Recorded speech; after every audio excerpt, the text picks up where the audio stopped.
చాలా మందికి నీటిని చూస్తేనే భయం. ఆ భయం పోవాలంటే చిన్నప్పటి నుంచే ఈత నేర్చుకోవడం అన్నది పెద్దలు చెబుతున్న మాట. ఈ నేపథ్యంలో కరీంనగర్లో చిన్నపిల్లలు అదే బాట పట్టారు. సమ్మర్ హాలిడేస్ని పూర్తి స్థాయిలో వినియోగించుకుంటూ ఆనందాన్ని పొందుతున్నారు. మరోవైపు పెద్దలు సైతం ఆరోగ్యాన్ని అదుపులో ఉంచుకునేందుకు ఈతనే వ్యాయామంగా చేసుకుంటున్నారు. ఇదే అంశంపై మరింత సమాచారం కరీంనగర్ నుంచి మా ప్రతినిధి మధుకర్ రెడ్డి అందిస్తారు. ఉపశమనము శరీర దారుఢ్యం కోసము దాదాపు ఎండాకాలం మొత్తం కూడా పిల్లల తండ్రులు కూడా తమ ఆటపాటలు స్విమ్మింగ్ పూల్లో గడుపుతున్న క్రమం కనబడుతుంది. కరీంనగర్ జిల్లా వ్యాప్తంగా దాదాపు 100ల కొద్దీ స్విమ్మింగ్ పూల్ వెలిసాయి. అయితే కరీంనగర్ ఒక నగరంలోనే 7 స్విమ్మింగ్ పూల్లు కళ్ళకల్లాడుతున్నాయి. ప్రస్తుతం మనం కరీంనగర్ జిల్లాకి అంబేద్కర్ స్టేడియంలోని ప్రభుత్వ స్విమ్మింగ్ పూల్లో ఉన్నాము. చూడవచ్చు మనం దాదాపు ఉదయం నుంచి సాయంత్రం వరకు కూడా పెద్ద ఎత్తున పిల్లల తల్లిదండ్రులు ఇక్కడికి వచ్చి ఈ స్విమ్మింగ్కి సంబంధించిన క్రీడను నేర్చుకోవడమే కాకుండా పిల్లల ఆరోగ్యాన్ని పెంపొందించుకొని దోహదం చేస్తున్న ఈ స్విమ్మింగ్ను ఆశ్రయిస్తున్న క్రమం కనబడుతుంది. కొంతమంది పిల్లలు ఉన్నారు, వారిని అడిగి తెలుసుకుందాం. వీరంతా ఎన్ని రోజుల నుంచి వస్తున్నది? పాప చెప్పమ్మా, ఎన్ని రోజుల నుంచి మీరు స్విమ్మింగ్కి వస్తున్నారు? ఎట్లా అనిపిస్తుంది? నేను 2 వీక్స్ నుంచి స్విమ్మింగ్ వస్తున్నా. స్విమ్మింగ్ మంచిగా అనిపిస్తుంది. కోచెస్ కూడా మంచిగా నేర్పిస్తున్నారు. అందరి దగ్గరుండి ఒక్కొక్కరిని ప్రాబ్లమ్స్ తెలుసుకొని స్విమ్మింగ్లో అన్ని మంచిగా నేర్పిస్తున్నారు. అంటే స్విమ్మింగ్ నీకు ఇంట్రెస్టా లేకుంటే హెల్త్ కోసం వస్తున్నావా?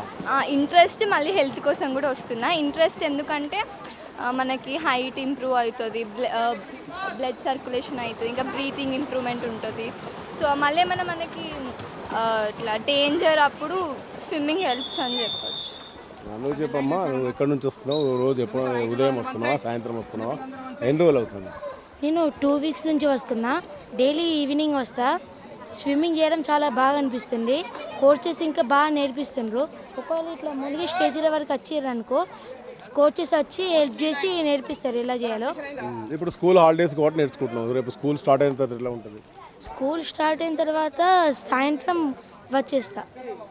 సాయంత్రం టైంలో దాదాపు ఇలా బ్యాచ్ల వైజ్గా చూసుకుంటే పిల్లల్ని ఒక్కొక్క బ్యాచ్ గంట సమయం కేటాయిస్తారు. ఒక్కొక్క బ్యాచ్లో ఒక 50 మందిని ఈ ట్రూపులుగా డివిజన్ చేస్తారు. ఇక్కడ పిల్లల తల్లిదండ్రులు కొంతమంది ఉన్నారు. పేరెంట్స్ ఏమంటున్నారు? పేరెంట్స్ ఎందుకు ఆసక్తి కనబరుస్తున్నారు? కేవలం ఎండ ఉపశమనమైనా లేకుంటే పిల్లలకు ఒక క్రీడా రూపంలో నేర్పడానికి ప్రయత్నిస్తే తెలుసుకునే ప్రయత్నం. చెప్పండి అమ్మ, ఎన్ని రోజుల నుంచి మీ పిల్లల్ని తీసుకొస్తున్నారు? మీరు ఎందుకు ఇంట్రెస్ట్ చూపెట్టారు? ఇప్పుడు ఇది స్టార్ట్ అయిన దగ్గర నుంచి తీసుకొస్తున్నా. ఇప్పుడు చాలా మంది పిల్లలు బయటకు వెళ్ళి ఇందులో ఏదైనా ప్రమాదం జరిగినప్పుడు కానీ పాపం చాలా మందికి స్విమ్మింగ్ రాక కూడా పడిపోతున్నారు. వాళ్ళ ఫ్యూచర్ ఎక్కడికైనా వెళ్ళినప్పుడు కూడా ఏదైనా ప్రమాదం జరగకుండా ఉండడానికి ఒకటి వీళ్ళకి కొంచెం అన్నీ రావాలని చెప్పేసి మళ్ళీ. అంటే మీకు ఎట్లా అనిపిస్తుంది? గవర్నమెంట్కి సంబంధించిన స్విమ్మింగ్ పూల్ ఇది, బయట ప్రైవేట్ స్విమ్మింగ్ పూల్ కూడా చాలా ఉన్నాయి. మీరు ఇక్కడ ఎందుకు రావడం జరిగింది? మేము ఇక్కడ స్టేడియం దగ్గర ఉంటుంది ఒకటి. ఇక్కడనే చాలా సంవత్సరాలుగా మా ఆడబిడ్డకు పిల్లలు వాళ్ళందరూ కూడా ఇక్కడే నేర్చుకున్నారు. ఇంకొకటి ఎందుకంటే ఇది చాలా బాగా నచ్చింది ఫస్ట్ ఆఫ్ ఆల్, అందుకోసమని ఇక్కడికి వస్తున్నాం అన్నట్టు. ఇక్కడ కోచ్ దీనికి దాదాపు దశాబ్ద కాలంగా ఇక్కడే పనిచేస్తున్నాడు. చెప్పండి, మీరు దాదాపు ఎన్ని సంవత్సరాలు ఇక్కడ పనిచేస్తున్నారు?